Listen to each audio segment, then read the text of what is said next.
Assalamualaikum warahmatullahi wabarakatuh. Untuk mata kuliah pendidikan kewarganegaraan, kita akan bahas materi pertemuan 8, yaitu tentang Indonesia adalah negara hukum.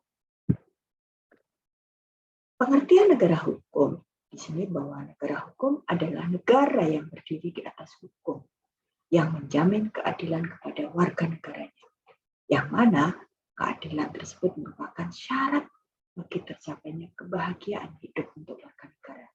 Dan sifat keadilan itu perlu diajarkan rasa susila kepada setiap manusia agar dapat membuat warga negara suatu bangsa menjadi baik. Negara hukum bersandar pada keyakinan bahwa kekuasaan negara harus dijalankan atas dasar hukum yang adil dan baik. Ada dua unsur dalam negara hukum, yaitu bahwa satu, hubungan antar yang pemerintah dan yang diperintah tidak berdasarkan kekuasaan, melainkan berdasarkan suatu norma yang objektif, yang juga mengikat pada pihak yang memerintah. Kedua adalah norma objektif itu harus memenuhi syarat bahwa tidak hanya secara formal, melainkan dapat dipertahankan di hadapan dengan ideal hukum. Hukum menjadi alasan tindakan setiap negara. Ada 4 alasan mengapa negara menyelenggarakan dan menjalankan tugasnya berdasarkan hukum.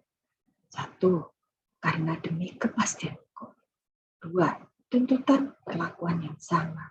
4, legitimasi demokrasi. Yang keempat, tuntutan akal budi. Negara hukum berarti alat-alat negara mempergunakan kekuasaannya hanya sejauh berdasarkan hukum yang berlaku dan dengan cara yang ditentukan dalam hukum itu. Dalam negara hukum, tujuan suatu perkara adalah agar dijatuhi putusan sesuai dengan kebenaran. Tujuan suatu perkara untuk memastikan kebenaran. Maka semua pihak berhak atas pembelaan atau bantuan hukum. Di bawah ini adalah unsur negara hukum, antara lain yaitu hak dasar manusia, dihargai sebagai harkat dan martabat sebagai manusia. Adanya pemisahan atau pembagian kekuasaan untuk menjamin hak-hak itu. Kemudian, 3, pemerintahan dilakukan berdasarkan peraturan undang-undang. Berikutnya, hadirnya peradilan administrasi dalam perselisihan antara rakyat dan pemerintahannya. Ciri-ciri negara hukum bahwa negara hukum itu kekuasaan dijalankan sesuai dengan hukum positif yang berlaku. Kerjaan negara berada di bawah kontrol kekuasaan kehakiman yang efektif. Kemudian berdasarkan sebuah undang-undang yang menjamin hak asasi manusia. Kemudian menurut pembagian kekuasaan. Kemudian ciri negara hukum menurut pakar hukum, Frederick Julius Stahl dari kelompok pakar hukum Eropa kontinental, memberi ciri-ciri rehta seperti berikut, yaitu hak asasi manusia.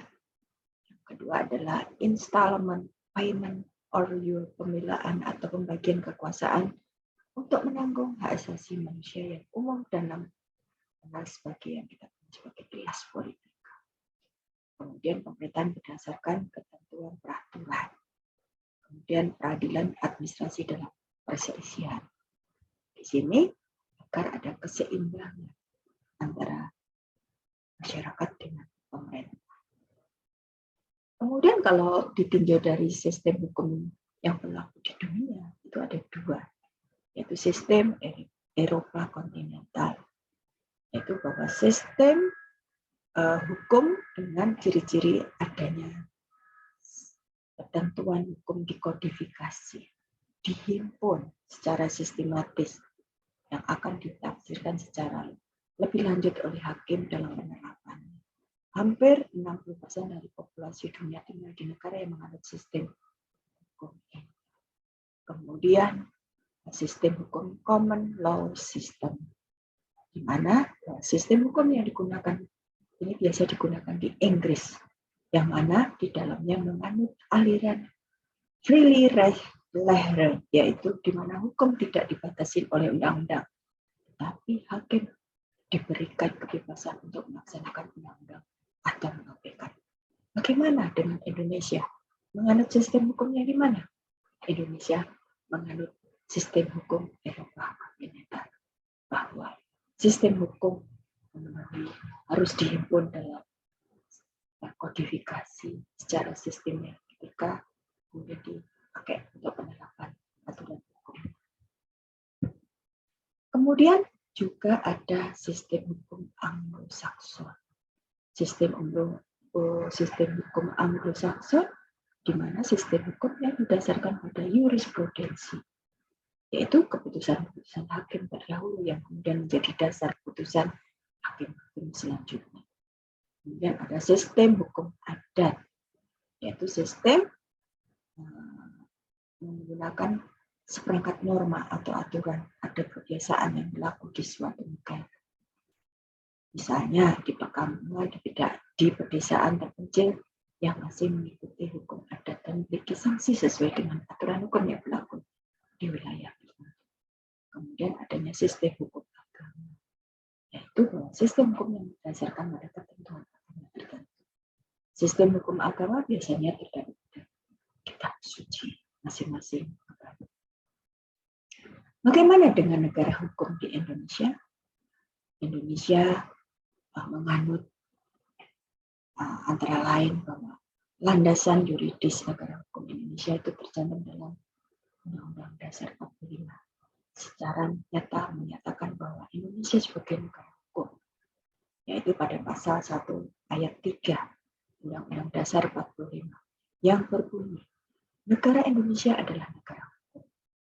Selain itu, dalam penjelasan umum Undang-Undang Dasar 1945 tentang sistem pemerintahan negara, dijelaskan bahwa Indonesia adalah negara yang berdasarkan pada hukum, tidak berdasarkan pada kekuasaan. Sistem konstitusional, pemerintah berdasarkan atas sistem konstitusi hukum dasar, tidak bersifat absolutisme, kekuasaannya tidak tak terbatas. Perwujudan negara hukum di Indonesia. Di dalam negara hukum, setiap aspek tindakan pemerintah, baik dalam lapangan pengaturan maupun dalam lapangan pelayanan, harus didasarkan pada peraturan undang-undang atau berdasarkan pada legalitas. Artinya, pemerintah tidak dapat melakukan tindakan pemerintahan tanpa dasar kewenangan. Kemudian unsur-unsur yang berlaku umum bagi setiap negara hukum, yakni adalah adanya sistem pemerintah negara yang didasarkan atas kedaulatan rakyat. Kemudian bahwa pemerintah dalam melaksanakan tugas dan kewajibannya harus berdasar atas hukum atau undang-undang. Yang ketiga, adanya jaminan hak asasi manusia terhadap warga negara. Kemudian adanya pembagian kekuasaan dalam negara.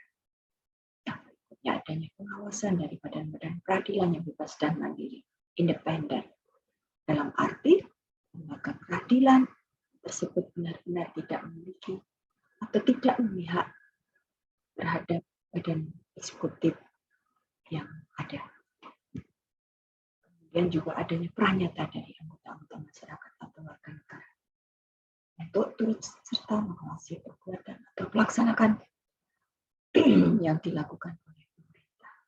Kemudian adanya sistem ekonomi yang menjamin bagian merata sumber daya yang diperlukan bagi kemakmuran warga negara.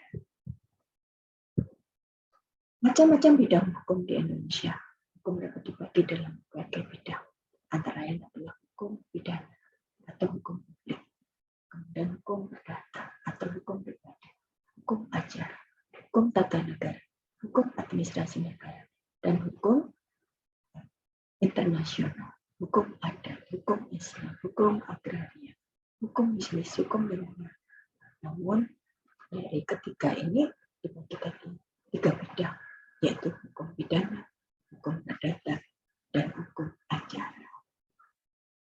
Hukum pidana adalah hukum di mana ranahnya adalah mengenai antara subjek hukum dalam hal perbuatan-perbuatan yang diharuskan dan dilarang oleh peraturan undang-undang dan berakibat diterapkannya sanksi berupa pemidanaan atau denda bagi pelanggarnya. Apa itu hukum perdata? Hukum perdata adalah hukum yang mengatur antara hubungan individu dengan masyarakat dengan saluran tertentu. Hukum perdata disebut juga hukum privat atau hukum sipil. Salah satu contoh adalah jual beli atau masalah kendaraan. Hukum perdata sendiri dapat digolongkan menjadi hukum keluarga, hukum harta kekayaan, hukum benda, hukum perikatan, atau waris. Sedangkan hukum acara adalah untuk tegaknya hukum material diperlukan hukum acara atau sering disebut hukum formil. Hukum acara merupakan ketentuan yang mengatur bagaimana cara atau siapa yang berwenang menangkap hal terjadi pelanggaran terhadap hukum. Sekian ya Indonesia adalah. Wassalamualaikum.